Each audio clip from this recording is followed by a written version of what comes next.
Assalamualaikum warahmatullahi wabarakatuh. Innal hamdalillah nahmaduhu wa nasta'inuhu wa nastaghfiruh wa na'udzu billahi min shururi anfusina wa min sayyiati a'malina. May yahdihillahu fala mudilla lahu wa may yudlilhu fala hadiya lahu. Asyhadu an la ilaha illallah wahdahu la syarika lahu wa asyhadu anna sayyidana wa nabiyyana Muhammadan 'abduhu wa rasuluh. Allahumma salli wa sallim wa barik ala sayyidina Muhammad wa ala alihi wa ashabihi ajma'in. Subhanaka la ilma lana illa ma 'allamtana innaka antal alimul hakim. Rabbi shrah li sadri wa yassir li amri wahlul 'uqdatam min lisani yafqahu qawli. Allahumma la sahla illa ma ja'altahu sahla wa anta taj'alul hazna was-sa'ba idza syi'ta sahla. Wala hawla wala quwwata illa billahil aliyyil azim. Amma ba'd. Hadirin sejemaah yang dirahmati Allah, alhamdulillah pada malam ni kita dapat bertemu. Baik, kita tengok kitab kita. Sambung malam ni berkenaan dengan perang Uhud. Kita berhenti di bawah tajuk peperangan di sekitar bendera. Jadi pada 2 minggu lepas kita ada sebut bagaimana Nabi pada zaman dahulu bila perang ni, orang yang menjadi serangan sasaran adalah orang yang memegang bendera. Kerana bila bendera tu jatuh, dianggap telah menyerah kalah. Sebab tu Nabi SAW di medan Uhud, kenapa dianggap kalah? Kerana tidak ada lagi yang mengangkat bendera. Jadi di kalangan orang Islam tidak ada lagi yang mengangkat bendera, dah syahid dah, maka dianggap kalah lah. Dianggap kalah. Baik, jadi mula-mula perang maka tentera Islam akan serang, masing-masing akan menyerang pihak yang memegang bendera. Bendera masing-masing. Dan saya sebut kat tuan-tuan, bendera Nabi SAW dalam semua peperangan adalah berwarna putih. Itu bendera Nabi SAW. Baik, jadi mula-mula saya sebut kat tuan-tuan dulu, yang pegang bendera ni adalah daripada suku Bani Abdiddar. Bani Abdiddar ni lah yang diamanahkan oleh tentera Quraisy untuk pegang bendera kafir Quraisy. Yang mula-mula pegang adalah Talhah bin Abu Talhah. Talhah bin Abu Talhah, dia bawa bendera. Kemudian saya sebut kat tuan-tuan dulu, dia mula-mula keluar ajak lawan one by one. Talhah bin Abu Talhah ni berani, dia ajak orang lawan one by one. Kemudian sahabat Nabi semua terkejut sebab beraninya dia. Maka keluarlah seorang sahabat Nabi, sepupu Nabi, iaitu Zubair bin Awam, bunuh dia, Talhah bin Abu Talhah. Kemudian selepas dia dibunuh oleh kemudian dia bawa pula bendera oleh saudaranya Abu Syaibah bin Abu Talhah. Tadi dia Talhah bin Abu Talhah, ni dia punya adik dia kot, ataupun abang dia, yang bernama Abu Syaibah Utsman bin Abu Talhah. Dia pula ambil bendera daripada abang dia. Kemudian bila dia marah, Hamzah pula bertemu dengan Hamzah bin Abdul Muttalib. Hamzah cari dia, Hamzah kejar dia, dan Hamzah bertemu dengan dia, dan Hamzah bunuh dia. Yang saya sebut kat tuan-tuan, bila Hamzah tetak tu, terbelah dada dia sampai terkeluar jantung dia, mati pula Utsman bin Abu Talhah. Kemudian bila dah terkorban ni pula, diambil pula oleh seorang lagi adik-beradik dia, Abu Sa'ad bin Abu Talhah. Kenapa adik-beradik dia semua? Sebab mereka Bani Abdiddar, daripada suku ni. Mula-mula yang tadi adik-beradik yang pertama dah mati, datang pula Utsman bin Abu Talhah, mati. Seorang lagi Abu Sa'ad bin Abu Talhah, adik-beradik dia pun juga. Namun Sa'ad bin Abi Waqqas memanah Abu Sa'ad tepat mengenai tengkorak dia. Jadi masa seorang lagi adik-beradik dia pun ambil, maka Sa'ad bin Abi Waqqas, saya sebut kat tuan-tuan, orang sahabat Nabi yang paling hebat memanah, nombor 1. Macam Robin Hood lah, di kalangan sahabat Nabi yang paling hebat ni Sa'ad bin Abi Waqqas. Dan saya pernah sebut kat tuan-tuan, manusia yang pertama yang memanah, mencipta panah dan memanah, siapa dia? Nabi Allah Ismail AS. Ini Tok Wan kepada bangsa Arab lah. Tok Wan pada bangsa Arab, Nabi Allah Ismail, dialah yang mencipta panah dan orang memanah yang pertama. Fa inna abaka kana ramiya, Nabi sebut, irmu Bani Israel, wahai irmu Bani Ismail, wahai anak cucu Ismail, panahlah. Fa in kana abukum kana ramiyah, sesungguhnya ayah kamu dulu Ismail dialah pemanah yang handal, orang yang pertama. Jadi saat ni sahabat Nabi paling hebat, dia panah ni tepat kena sini, tengkuk. Bila kena tengkuk, terkeluar lidah dia. Mati agak tragis lah, terkeluar lidah dia dan dia pun mati. Ada suatu pendapat, di sini kita berhenti tuan-tuan. Dah berapa orang dah mati tuan-tuan ni? 3 lah tuan-tuan. 3. Yang pertama siapa? Yang pertama Talhah bin Abu Talhah. Kemudian seorang lagi adik-beradik dia, Osman bin Abu Talhah, mati juga. Kemudian seorang lagi Abu Sa'ad bin Abu Talhah. 3 orang dah mati. Yang Islam belum terkorban lagi, dia pun 3 orang dah mati. Baik. Kita sambung tuan-tuan di sini. Qala musannifu rahimahullahu taala wa nafa'ana bi ulum fid darain, kata barang. Ada satu pendapat yang mengatakan bahawa dia dibunuh oleh Sayyidina Ali bin Abu Talib.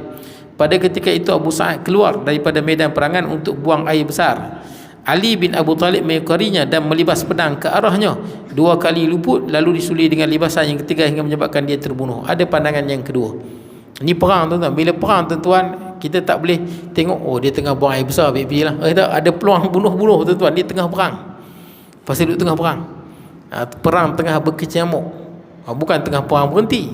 Tengah berhenti memang Nabi tak bagi serang sehingga musuh serang. Ni tengah perang, dia keluar asal, dia keluar pergi buang air. Tapi perang tengah berlaku ni. Itu yang kena, bila tengah berperang, apa pun saja kita ada peluang tuan-tuan untuk kita bertindak, kita kena bertindak. Baik, jadi Sayyidina Ali pergi pada dia 2 kali, Sayyidina Ali tebas dia tak kena, tapi kali ketiga kena, dia mati. Ini ada 2 pandangan lah. Kenapa ada 2 pandangan? Ialah perang tuan-tuan berkenyamuk. Jadi ada orang nampak macam ni, ada orang nampak macam ni. Jadi itu ada 2 pandangan. Kemudian bendera itu diambil pula oleh Musafi bin Talhah bin Abu Talhah. Ini siapa ni? Anak saudara dia pula. Anak saudara. Tadi 4 orang dah, anak Abu Talhah dah terkorban. Yang ni anak saudara dia pula. Nama dia Musafi bin Talhah bin Abu Talhah. Ni anak kepada yang mula-mula mati tu. Yang mula-mula sekali keluar. Seorang seperti orang yang berani, Talhah bin Abu Talhah keluar, cabar lawan one by one. Keluar Zubair bin Awam, bunuh dia. Ni anak dia ni. Anak dia yang keempat. Anak dia pula keluar. Baik, dan sekali lagi dia dapat dipanah oleh Asim bin Sabit dan bin Abu Aqlah hingga mati. Dahsyat ni tuan-tuan. Yang keempat pun mati, kena panah. Baru pegang bendera, itu kata kena berani. Yang pegang bendera kena berani. Dan saya sebut kat tuan-tuan, orang berani ni benda yang dilatih, sekalipun duduk di pihak yang salah. Orang duduk pihak yang salah, berani benda yang dilatih. Kita tengok di Kelantan yang bertumbuk mati tuan-tuan, ada bertumbuk mati. Jawab awam, kena ada berani tuan-tuan. Benda tu boleh dilatih, walaupun dia buat benda yang tak sepatutnya, benda yang tak sepatut dilakukan oleh manusia tuan-tuan. Benda tu boleh dilatih. Bukan sekadar manusia tuan-tuan. Tuan-tuan cuba tengok haiwan. Haiwan semua berani. Tapi itulah, kita bukan haiwan, kita ada akal fikiran. Tuan-tuan tengok singa, kalau dia lawan, sampai mati singa. Berebut kawasan, sampai mati. Apa lagi? Ulang sawah dengan ulang tedung, lawan sampai mati. Ayam apa? Ayam sabung, lawan sampai mati. Ayam sabung lawan sampai mati. Binatang yang paling berani tuan-tuan, paling berani sekali, honey badger, cik yang warna hitam putih tu. Itu binatang yang paling berani atas planet muka bumi ni. Berani sungguh. Dia lawan semua. Dengan rimau dia lawan, dengan singa dia lawan. Dia kecil tapi dia berani sungguh. Sebab tu kita ni manusia, Allah berikan akal. Kita bukan seperti haiwan yang akan lawan sampai mati. Tu boleh tengok haiwan yang berlaku kat kat alam ni. Kucing tengok kalau dia lawan sungguh. Lawan sungguh-sungguh sampai dua-dua pergi tengah jalan, dua-dua kena langgar, dua-dua mati. Berani.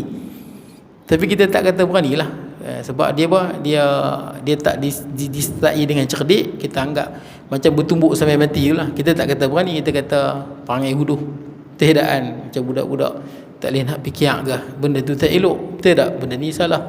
Takkanlah kita manusia, kita tak ada cara lain nak selesai. Takkanlah kita nak pilih cara seperti mana haiwan. Memang haiwan macam tu. Haiwan kalau tak berhati, lawan sampai mati.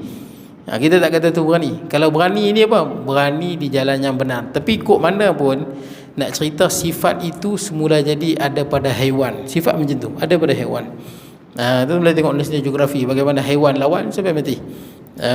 Baik, jadi manusia ni kalau nak korbankan jiwa, letak di tempat yang benar. Biar jiwa tu korban, jalan yang benar.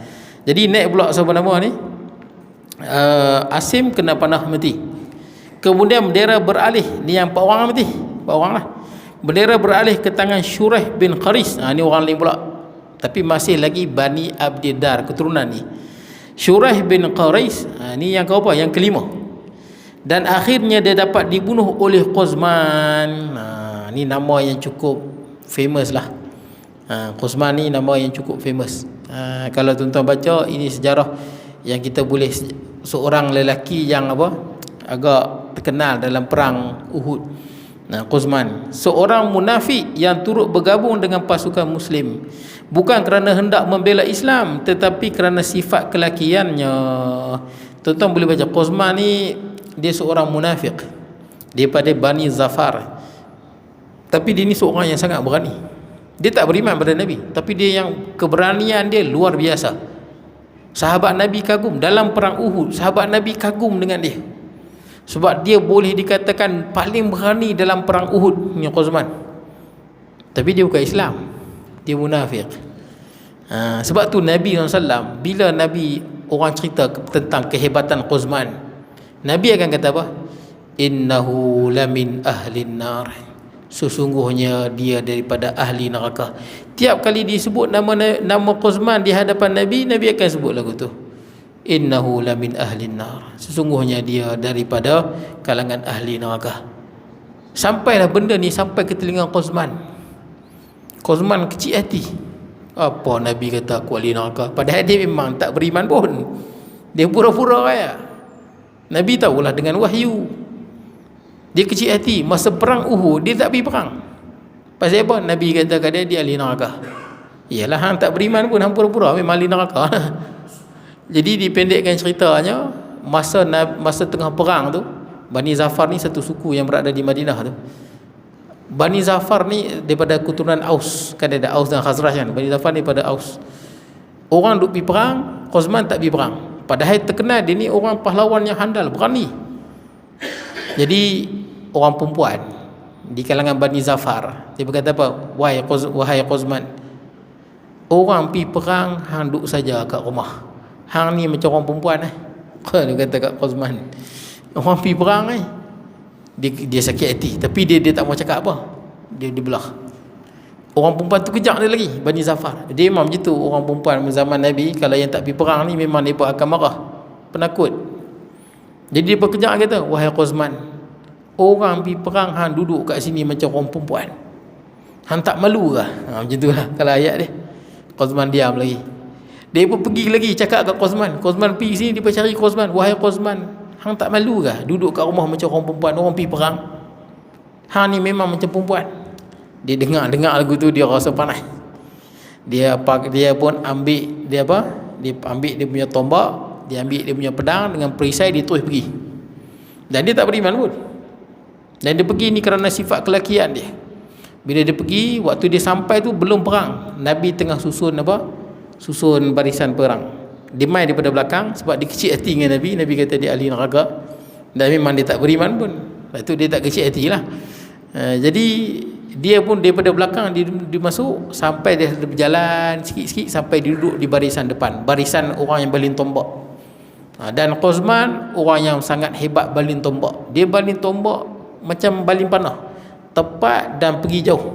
Itu kelebihan Quzman. Kalau dia tombak ni memang dia baling jauh, macam orang baling Olimpik tombak tu kan. Dia baling tepat. Dia bawa tombak dengan pedang dia. Jadi waktu perang, Quzman baling tombak memang kena. Dia bunuh seorang-seorang. Nanti disebut tuan-tuan, dia bunuh seorang-seorang. Quzman bunuh. Kita baca dulu tuan-tuan, nanti boleh cerita apa pengakhiran Quzman.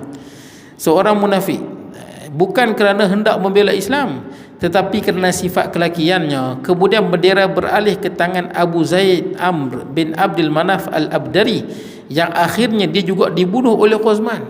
Hebat. Quzman juga bunuh. Bukan senang nak bunuh orang yang pegang bendera, pasal biasanya orang duk pegang bendera ni, keliling dia ada orang lindung. Quzman boleh tembus pergi bunuh orang ni, kira betul-betul berani lah. Baik, kemudian bendera beralih ke tangan seorang anak Syurahbil bin Hashim al-Abdari, dan sekali lagi Quzman dapat membunuh musuh Allah. 3 orang dia bunuh. Dia bunuh, dia bukan jalan-jalan ni, dia bunuh orang yang paling penting yang pegang bendera. Quzman bunuh. Yang lain semua sahabat yang berbeza. Ni Qazman seorang saja dia boleh bunuh 3 orang. Baik. Jadi sudah ada 10 orang daripada Bani Abdiddar yang silih berganti membawa bendera, yang semuanya mati terbunuh. Semua mati. Pangkat mati habis. Semua pada Bani Abdiddar. Setelah itu tidak ada lagi yang mahu membawa bendera. Semua tak berani yang bawa bendera. Pasal apa? Kalau bawa bendera nanti pakat mati dah 10 orang mati lah. Semua tak mau angkat. Lawan-lawan lagi bendera tak angkat dah. Tiba-tiba muncul seorang pembantu mereka yang berasal daripada Habsyah yang bernama Syu'ab. Ini orang kulit hitam. Mara ke hadapan untuk membawa bendera. Dia ingin menunjukkan keberanian dan kehebatannya.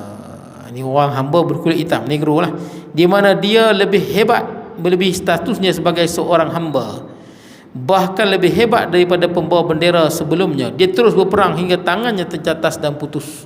Ini berani lawan. Sebab dia bukan Islam, tapi dia rasa walaupun dia kulit hitam, bukan orang Arab, dia hanya hamba, dia nak tunjuk dia lebih hebat lagi daripada orang Arab. Jadi lawan-lawan dia pun terpotong tangan dan dia pun mati juga.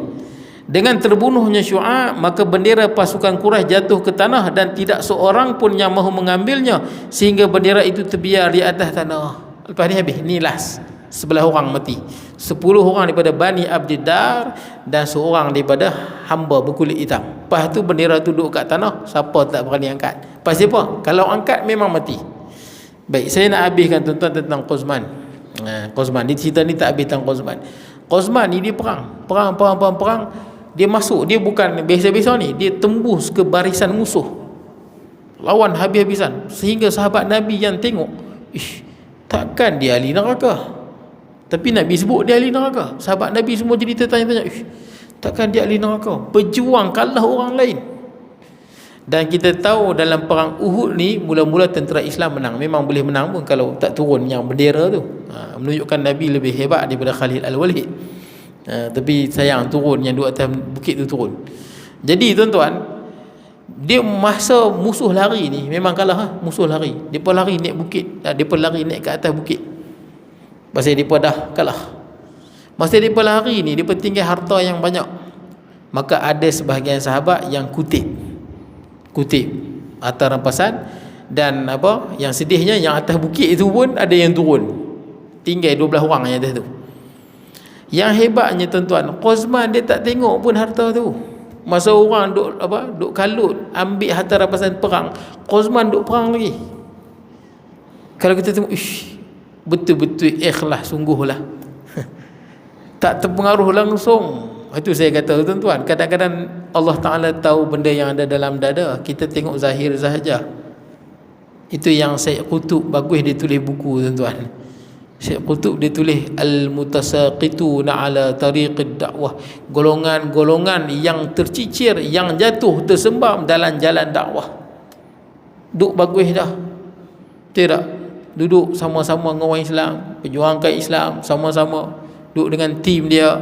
Tapi kadang-kadang kalau dalam hati dia tentu ada niat tidak ikhlas. Siapa-siapa orang yang buat kerja Islam, kalau dalam hati dia jadikan Islam sebagai tempat dia nak dapat pangkat, tempat dia dapat jawatan, tempat dia dapat laba dunia, orang lagu ni kalau diuji memang dia akan jatuh tersembam. Pasal daripada awal niat dia bukan itu. Sekali pun masa dia berjuang kalah orang lain, masa dia sama-sama dengan tim dia tuan-tuan nak mengangkat syiar Islam, dia lebih hebat pada orang lain. Ni Qazman, dia lebih hebat lagi. Orang akan nampak dia lebih ikhlas lagi. Orang nampak zahir, orang tak nampak batin. Tu yang kadang-kadang di tengah jalan dia jatuh, dia lari hilang arah. Qazman berjuang sungguh, berjuang habis-habisan. Orang tengah kutip harta rampasan perang, Qazman lawan sungguh-sungguh, lawan habis-habisan. Tak apalah, tengah lawan, kita tahu kan yang atas bukit tu turun sebab dia silap sangka. Dia berkata, Nabi kata jangan turun kalau musuh ada. Ni musuh dah lari habis balik ya. Tapi Nabi bersana, jangan turun melainkan aku hantar utusan suruh turun. Tapi dia pun tengok, dah lari habis dah ni, tinggal harta banyak. Sebab dia pun tinggal harta banyak, mustahil dia pun patah balik. Memang dia pun lari sungguh. Itu dia pun turun, 38 orang turun. Khalid Al-Walid daripada jauh tengok, ada can, dia pusing. Nanti kita sebutlah macam mana. Waktu Khalid Al-Walid pusing, bunuh yang dia ada di atas, serang daripada belakang, kucar kacir barisan Islam. Quzman lawan habis-habisan. Dia bukan lawan jenis ni, dia lawan ke depan. Sehinggalah dia cedera parah. Quzman cedera parah, teruk. Jadi bila dia teruk parah, dia angkat dia bawa ke kemah Bani Zafar. Teruk. Orang kagum tengok Quzman, bersungguh-sungguh dia membela agama Allah.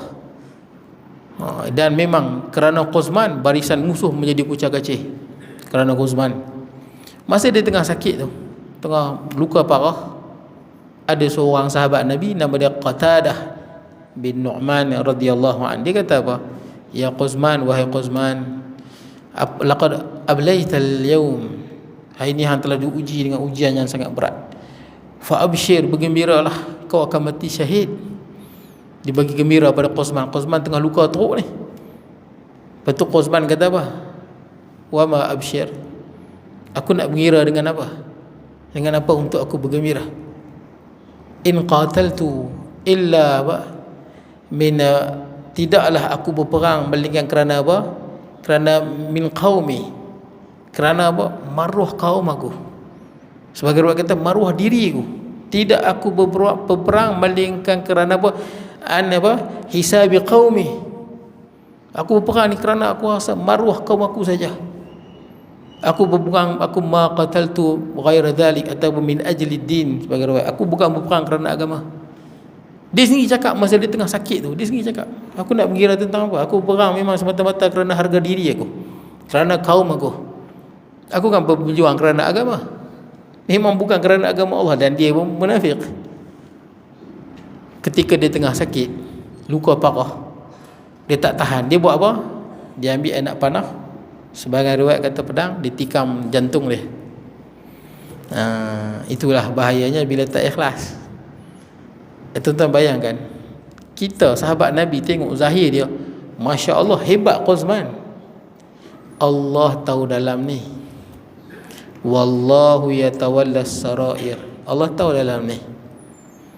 Sebab tu jangan pelik ada orang kita tengok dia ni bagus, kenapa akhir hayat dia sesat? Iblis bagus kan? Bagus sebelum dia sesat tu. Tapi macam mana boleh sesat? Allah Ta'ala tahu. Dalam hati iblis ada takbur. Para malaikat tak tahu, siapa pun tak tahu, tapi Allah Ta'ala tahu. Kerana takbur itu dia menjadi kufur. Yang tahu dalam ni hanya Allah. Dalam ayat Quran kan, yauma tublas sarair, hari kiamat ni hari yang akan dinyatakan segala benda yang tersembunyi dalam dada. Ni imam mengaji kerana apa? Ni semayang kerana apa? Sedekah pasal apa? Dalam dada ni akan dijelaskan. Hatta orang tuan-tuan ni mujahid fi sabilillah ni, orang yang berjuang di jalan Allah, berjuang dengan Nabi, sahabat Nabi pun kagum, rupanya dia tak ikhlas, tempat dia neraka. Apatah lagi zaman sekarang, kita bukan berjuang dengan Nabi, betul tak? Kita bukan duduk dengan orang sebaik sahabat Nabi. Bagaimana tuan-tuan? Ini Quzman boleh kufur dalam keadaan dia melihat Nabi, akhlak Nabi. Penting duduk di akhir zaman ni, perbetulkan niat sungguh-sungguh apa yang kita buat kerana Allah Subhanahu Wa Taala. Dan Quzman mati, dia bunuh diri. Maka Qatadah bin Nu'man kata, terkejut masa ni, betul apa Nabi kata dia ni ahli neraka. Dia bunuh diri dia. Itu saya sebut kat tuan-tuan, in tansurullaha yansurkum wa yuthabbit aqdamakum. Sekiranya kamu menolong Allah, kamu menolong agama Allah, Allah pasti menolong kamu. Wa yuthabbit aqdamakum, dan Allah Ta'ala akan tetapkan pendirian kamu. Maksudnya orang kalau betul-betul ikhlas buat kerja-kerja Islam, perjuangkan apa-apa saja, sendi-sendi hukum hakam Islam semata-mata kerana Allah, tak ada kerana benda lain, yang ni Allah tolong dia, Allah tetapkan pendirian dia. Dan kita dah saksikan banyak dah. Contoh dia apa? Tu sihir Firaun tu kan, yang masuk Islam tu, lawan dengan Nabi Musa kalah, dia pun masuk Islam. Faulqiyas saharatu sujada, tukang sihir semua pakai sujud. Ada riwayat kata depa ni 1000 orang, ada kata ramai depa. Sebagai riwayat, Firaun kata apa? Oh, hampa ni sebenar. Bila dia masuk Islam, Firaun kata apa? Musa itulah tuan hampa yang besar. Hampa dah berpakat dah, main lawan depan aku buat kalah. Macam tu lah. Dah memang kalah. Yalah sihir lawangan dengan mukjizat. Firaun kata, hampa keluar balik pada Islam. Kalau tidak, aku potong tangan dan kaki, aku paku dekat pokok kurma. La usallibannakum fi juzu'in nakhl. Ini antara mati yang seksa dalam sejarah. Dia ada banyak cara bunuh yang seksa. Ni antara yang seksa lah. Potong tangan, potong kaki, paku dekat pokok kurma, biar mati. Sakit tu bukan senang nak mati. 5-6 hari tunggu burung hereng nak patuk kepala ke, sakit. Baik tembak 3 saat mati dah tuan-tuan. Tak dan seminit, mati terus. Otak kena tembak, sepai. Ini kena paku dekat pokok kurma. Depa yang 1000 ni kata apa? Bila Firaun ancam, dia kata apa? Rabbana afriq alaina sabra wa tawaffana muslimin.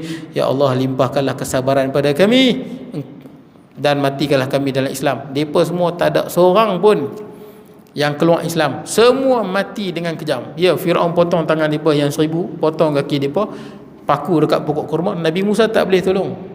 Nak tolong macam mana? Memang kekuasaan masa tu di bawah Firaun. Firaun kontrol Mesir. Mati semua di pohon kurma. Sebab apa? Mereka masuk Islam kerana Allah kukuhkan pendirian ni bah. Cerita yang saya kita dengar Ashabul Ukhdud yang 20,000 tu kan, yang budak kecil Abdullah bin Samir tu, dia boleh berubat orang apa semua tu, sampailah apa, semua pakat masuk Islam, yang tak boleh bunuh dia tu. Panjang cerita dia lah. Sampai dia pun nak bunuh berkali tak boleh, sampai dia Abdullah bin Samir ni, budak ni umur dia dalam 13-14 macam tu, dia bagi tahu kat raja, nak bunuh boleh, panah aku, daripada panah aku panggil semua rakyat hang salib aku, guna panahku, tapi masa nak panah kena sebut Bismillah Rabbil Ghulam, dengan nama Allah Tuhan budak ni. Raja tu buat sendiri, raja tu mengaku Tuhan. Yang ambil anak panah, Bismillah Rabbil Ghulam, panah kena sini, tembus, mati budak tu.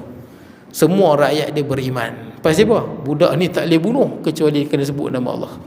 Bila beriman, raja ni mengaku Tuhan. Sakit hatilah dia. Dia buat apa? Qutila ashabul ukhdud, tu yang dia buat parit tu, parit besar berbuah api.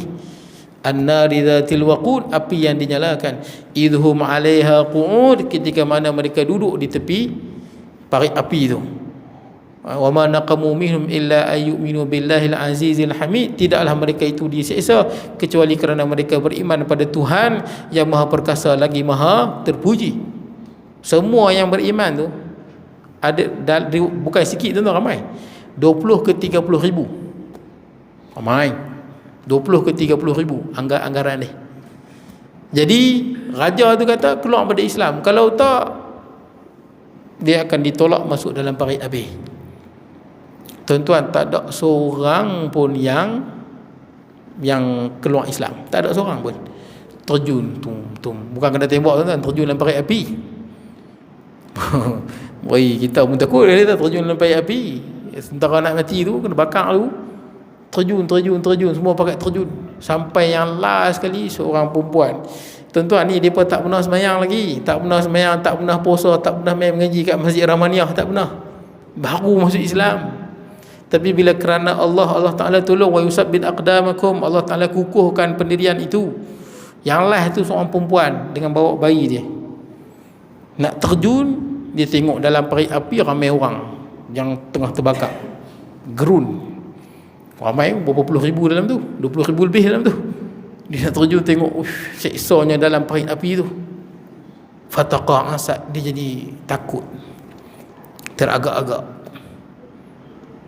Bayi yang dia pegang tu, bayi tu bercakap, ya ummah, wahai mak yang aku sayang, isbiri, sabarlah, fa innaki 'alal haq, sungguhnya mak di atas kebenaran. Dia pun terjun, dia pun mati, habis 20 ribu lebih mati.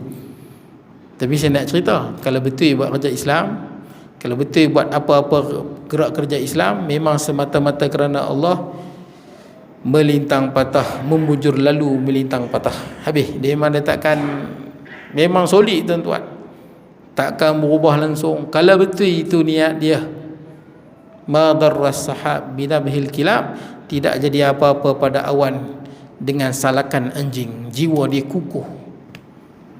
Kalau betul-betul dia buat kerja agama semata-mata kerana Allah, tak goyang langsung, tak goyang, steady je tuan-tuan. Ini Qazman nampak sakit, tikam jantung dia tak tahan sakit. Tadi berani sangat. Kenapa? Allah Ta'ala tak tolong dia. Dia tidak diberikan kesabaran. Dia pun tak beriman, dia munafik. Tapi tuan-tuan, cerita Qazman ni, Nabi sebut satu perkataan yang menarik tuan-tuan. Ada satu hadis Nabi, bila Qazman dah terkorban, Nabi SAW ungkap satu perkataan yang baik. ayya innallaha la yu'ayyidu hadzal din bi rajulil fajir. Sesungguhnya Allah akan menguatkan agama ini dengan lelaki-lelaki yang jahat. Makna dia apa?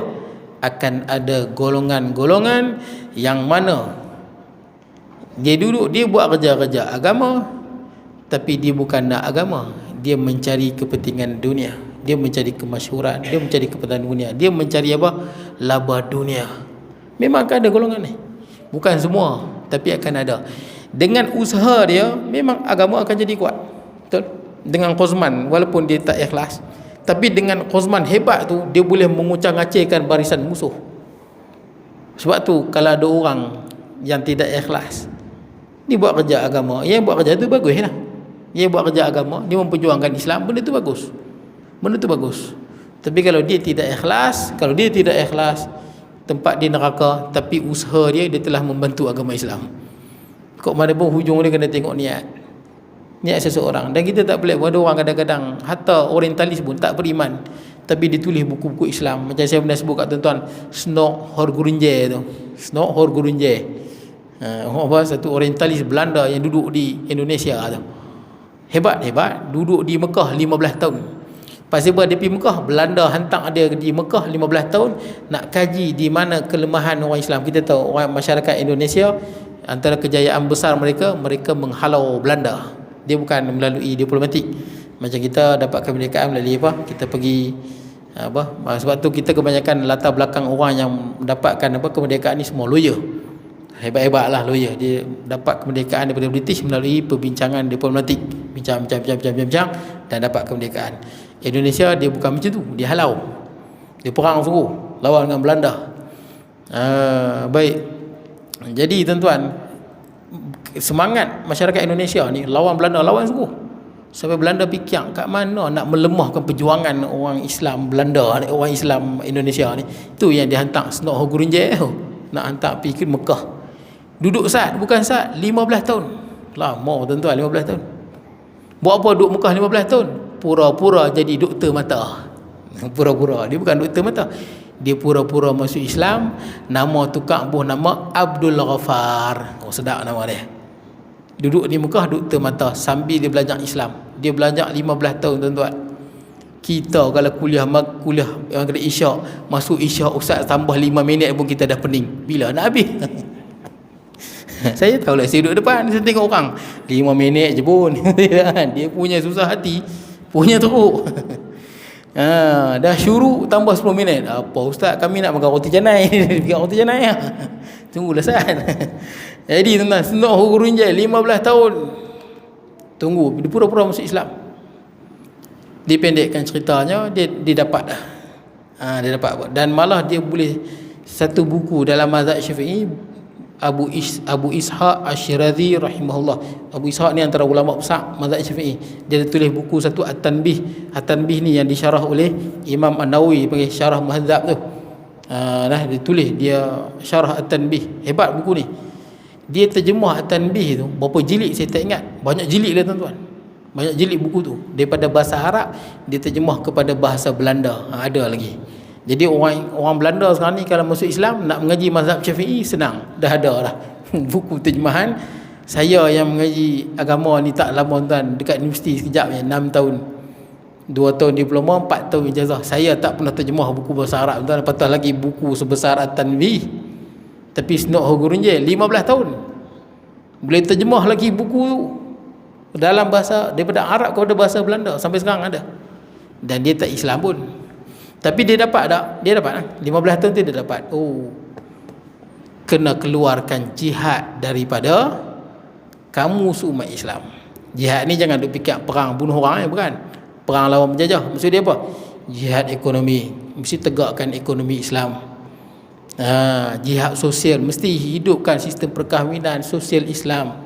Semua dalam segala bidang Islam mesti dimartabatkan. Jihad, sama ada jihad tu dengan penulisan, dengan ucapan, dengan apa, mesti ada semangat untuk memartabatkan Islam. Jangan masuk Islam sekadar zikir, menari, menangis-nangis sikit apa semua cukup selesai. Islam bukan dekat tu. Islam mesti dimartabatkan. Islam ya'lu wa la yu'la alaih. Islam tu tinggi dan tidak ada yang lebih tinggi daripada dia.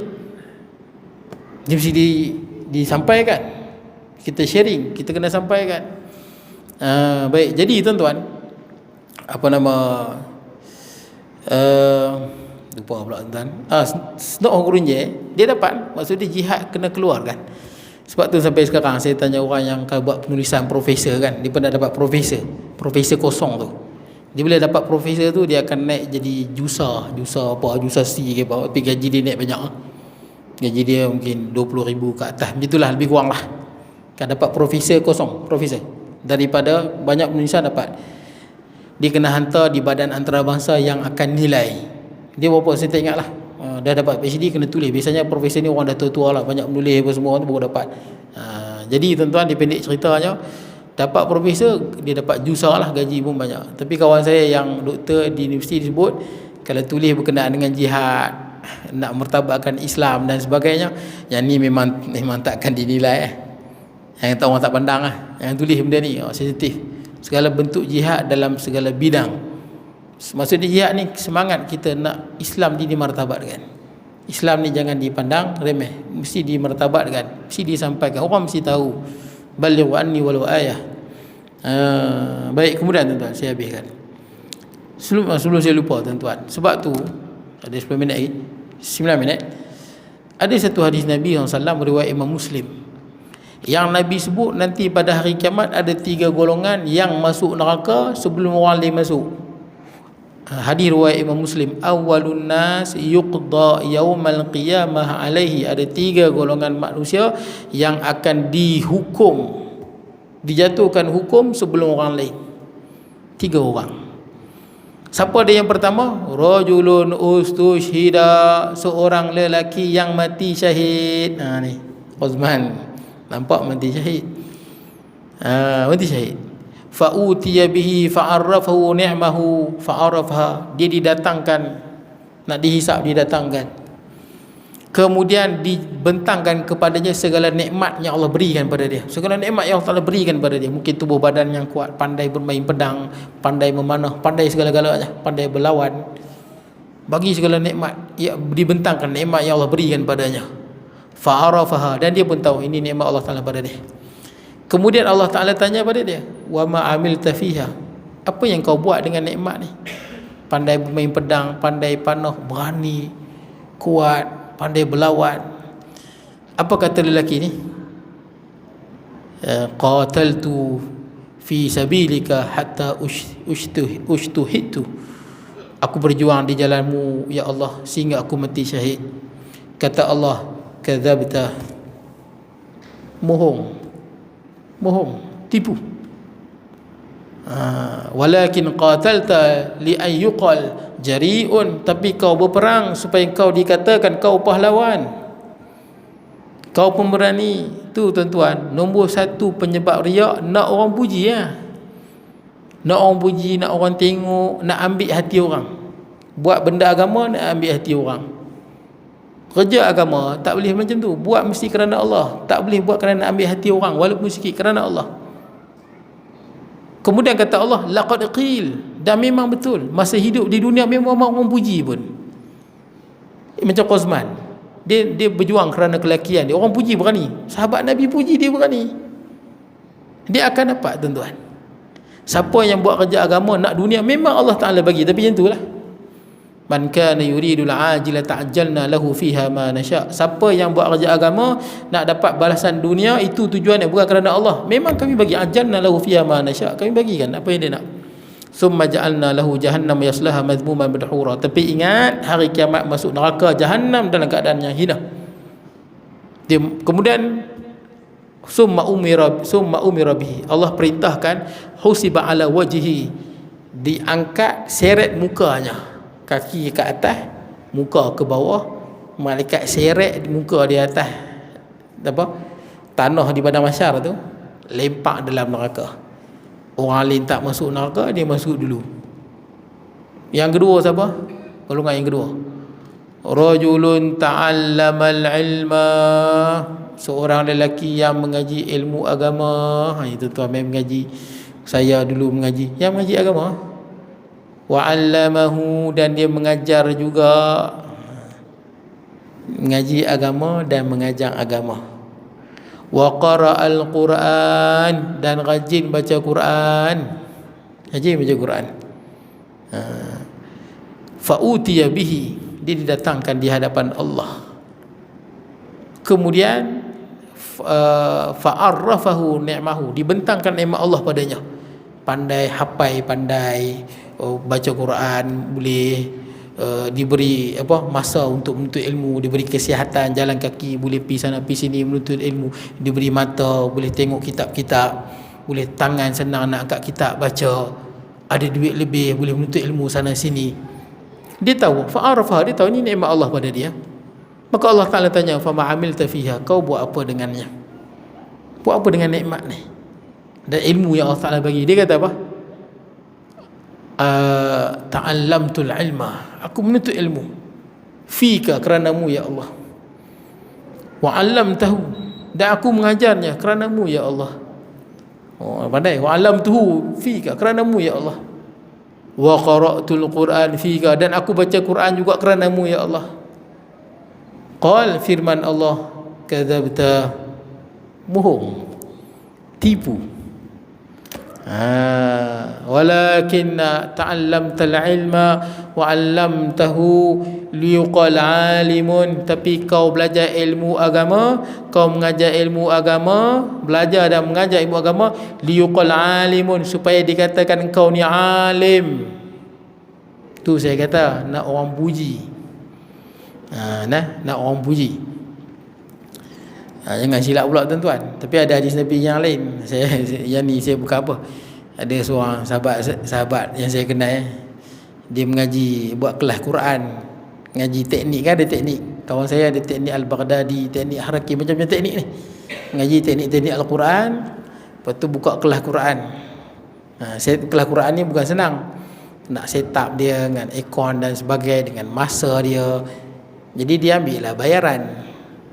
Tapi ada orang salah sangka jual agama. Orang kata dia, hang ni jual agama. Itu bukan jual agama. Orang yang mengajar agama, orang yang mengajar Al-Quran, orang yang paling berhak menerima upah. Sebab dia kerja. Itu kerja. Yang jual agama ni, tuan-tuan jumpa mana-mana ustaz, tanya ustaz, apa hukum nun bertemu dengan jim? Bayar RM20 baru aku jawab. Yang tu memang salah. Tapi kalau dia buat, dia usaha, masa dia, perjalanan dia, mungkin dia set up kelas dengan aircon dia, Nabi sebut orang yang paling berhak menerima gaji, menerima upah adalah orang yang mengajar Al-Quran. Ada hadis. Kalau kita orang kerajaan layak dapat gaji, swasta layak dapat gaji, ahli politik layak dapat gaji, orang mengajar Quran agama lagi berhak lagi. Sebab dia juga usaha, kerja, menyampaikan ilmu, masa dia. Disebut tu orang yang benar, Nabi sebut hadis yang sahih, orang yang paling berhak, masa dia bekerja, menyampaikan ilmu. Jadi tuan-tuan, dalam ni apa? Nak orang puji. Nak orang puji. Wa qara'tal Quran liyuqal qari'un, dan kau baca Quran supaya dikatakan kau ni qari, pandai baca. Sedap dia baca. Bukan kerana Allah, nak orang puji semua. Dipendekkan cerita tuan-tuan. Fa summa umira bihi, diperintahkan malaikat, husiba ala wajhihi, angkat kaki dia, seret muka dia, hatta ulqiya finnar, pum, lempak api neraka. 2. Yang ketiga, siapa dia? Wa rajulun wassa'allahu alaihi, seorang lelaki yang Allah Ta'ala bentangkan padanya rezeki, kekayaan. Macam kita dalam ni bukan sama rezeki. Ada yang kaya, ada yang ada syarikat, macam-macam kaya, banyak duit. Lelaki ni Allah bentangkan kekayaan pada dia. Wa a'tahu min asnafil mali kulli, banyak harta dia dapat. Fa'arrafahu ni'mahu fa'arrafha, dibentangkan segala nikmat yang pernah Allah Ta'ala bagi. Sihatnya, bisnesnya, kaya, bini pun tolong bisnes, tanah banyak, pangkat pun bagus, ada macam-macam, waiter, ada motor, kaya semua ni. Allah Ta'ala tanya, fama amilta fiha, kau buat apa dengan nikmat-nikmat ni? Apa yang kau buat? Kata lelaki ni, ma taraktu min sabilin tuhibbu an yunfaqa fihi illa anfaqtuhu fihi. Tidak aku tinggalkan satu jalan, satu keadaan, satu peristiwa yang mana engkau suka aku bersedekah padanya, melainkan pasti aku bersedekah. Makna dia apa? Aku selalu bersedekah di mana sahaja, tak kira masa dan tempat. Di mana diperintahkan sedekah, aku sedekah. Kerana-Mu ya Allah. Kata Allah, kadzabta, kau tipu. Kau tipu. Faham apa? Tasaddaqta liyuqal jawad, tapi kau bersedekah supaya dikatakan pemurah. Betul tak? Sedekah. Saya tak kata semua, ada setengah orang kena buat cek besar-besar. Kalau tuan-tuan macam masjid, tuan-tuan buat cek besar-besar, memang bagus. Masjid bagi infak buat cek besar-besar. Kenapa saya kata bagus? Supaya orang tahu, oh duit masjid pergi ke sini. Jelas lah. Tuan-tuan syarikat ke tuan-tuan apa nak sedekah, biar cek besar. Buat apa? Supaya tahu, oh duit tu ke mana. Baru orang tahu, oh bagus Masjid Rahmaniah ni, duit ni dia buat program ni, duit ni buat program ni, buat program ni. Tapi kalau individu, tuan-tuan, duit individu sebaik-baiknya cuba sembunyikan. Ataupun kalau sekali-sekala nak tunjuk sebagai apa, ikutan bagi orang lain, tak apalah. Tapi banyakkan duit yang kita sedekah, kita sembunyikan.